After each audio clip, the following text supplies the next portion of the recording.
Anansi and His Children. Far, far away in the land of the Ashanti, there once lived the most marvelous creature. His name was Anansi, and he was a spider.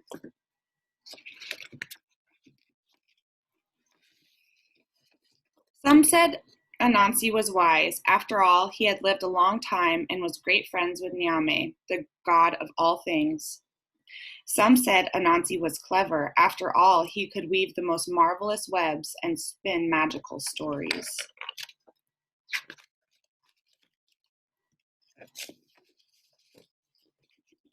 Some said Anansi was a mischief maker. After all, he loved to play tricks on both enemies and friends, and sometimes on his own family. The truth was, Anansi was all of these things.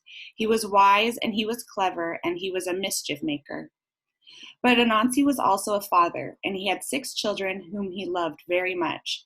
Each had a name that described a special talent.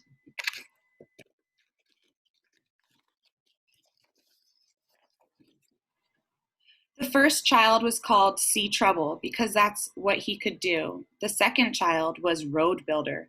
She could build paths through and to anything.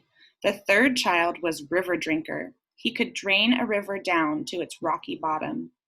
The fourth child was Game Skinner. No matter what animal he fought, he won. The fifth child was Stone Thrower. She could pick up a stone, no matter how large, then throw it far and high. And the sixth child was called Cushion because he was very, very soft. One day, Anansi found a strange glowing orb in the forest. How beautiful, he said. I will give it to one of my children. But who? He thought and thought. I know, said clever Anansi. I will go far away, and my children will think that I am lost. Whoever loves me the most will come to find me, and that child will receive the orb. So Anansi set off, but before he had gone far, wind came rushing across plains. He picked Anansi up and spun him through the air, with all his 8 legs twirling. Ho, ho, Anansi, said Wind, it's time somebody played a trick on you.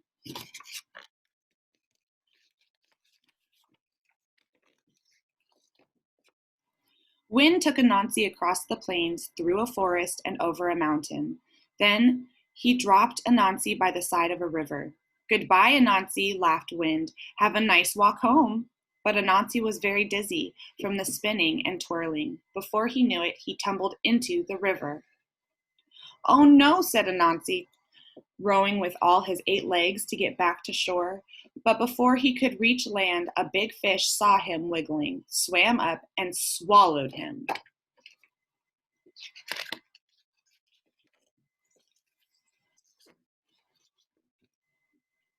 Back at home, Sea Trouble saw what had happened. Father is in trouble, he cried. We must go and save him. Road Builder hopped into action. She spun a path across the plains, through the forest, over the mountain, and to the river.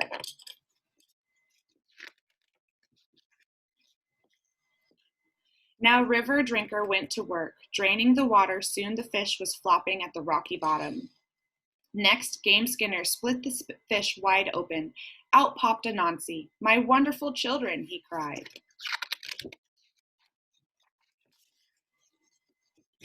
But before he could hug them with any of his 8 legs, a falcon swooped down from the sky.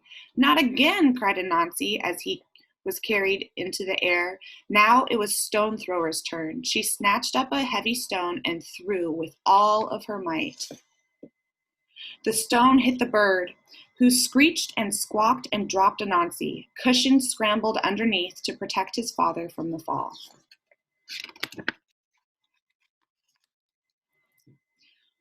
What a happy tangle there was as Anansi hugged his children with all his 8 legs. But then Anansi realized he had a problem. Whom could he give the orb to? He called out to Nyame, the god of all things. Help me, Nyame, whom shall I choose? After all, Sea Trouble saw my danger and called for help. Road Builder brought my children to me. River drinker drained the river that hid me. Game skinner opened the fish that swallowed me. Stone thrower saved me from the bird's claws, and cushion caught me when I fell.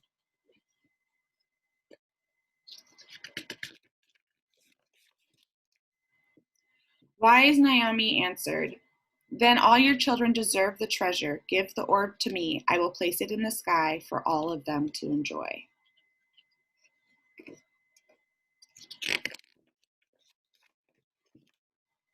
And the moon is still there to this very day.